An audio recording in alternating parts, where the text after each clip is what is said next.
ஹாய்ங்க. நான் உங்க தோழி ஃப்ரம் சென்னை. இன்னைக்கு நம்ம எல்லாருக்கும் ரொம்ப பிடிச்ச ரெசிபி வடைக்கறி வாங்க பார்க்கலாம். அதுக்கு தேவையான பொருட்கள் இதெல்லாம் தான். ஸோ ஃபஸ்ட்டு மெயின் இன்கிரீடியன்ட் வடை. மசால் வடை நல்லா நீங்கள் எப்படி பண்ணுவீங்களோ அதே மாதிரி சுட்டு வச்சுக்கோங்க வடையை. அடுத்தது வெங்காயம் 1லேருந்து 2 வெங்காயம், ஸ்லிட் பண்ண பச்சை மிளகா, கொஞ்சம் முந்திரி, பட்டை, கிராம்பு, கருவேப்பிலை, கொத்தமல்லி.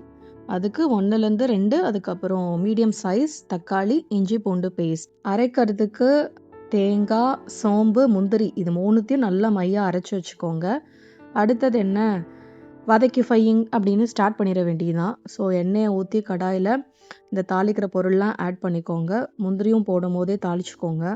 அதுக்கப்புறம் வெங்காயம், பச்சை மிளகா, பட்டை, கிராம்பு, தக்காளி இதெல்லாம் போட்டு மிக்ஸ் பண்ணிக்கோங்க. இஞ்சி பூண்டு பேஸ்ட்டும். ஸோ இதெல்லாமே கொஞ்சம் வதங்கட்டும். நல்லா சாஃப்ட் ஆகிற ஸ்டேஜில் என்ன பண்ண போகிறீங்கன்னா, கொஞ்சம் மஞ்சத்தூள், மிளகாய்த்தூள், அதுக்கப்புறம் கரம் மசாலா, உப்பு இது எல்லாத்தையும் ஆட் பண்ணிவிட்டு கொஞ்சம் உங்களுக்கு வாட்டர் தேவையான அளவு ஊற்றிக்கோங்க. ஏன்னா உங்களுக்கு என்ன கிரேவி பதம் வேணுமோ ஸோ அந்த அளவுக்கு வாட்டர் ஊற்றிக்கோங்க. ஏன்னா எப்படியுமே வடை போட்டால் உங்களுக்கு இழுக்கும். ஸோ இது நல்லா போட்டு முடிச்சிட்டப்புறம் கொதி வந்த அப்புறம் உங்களுக்கு வடையை நல்லா பிச்சு நொறுக்கி அதில் போட்டுக்கோங்க. அவ்வளோதான், வடைக்கறி ரெடி.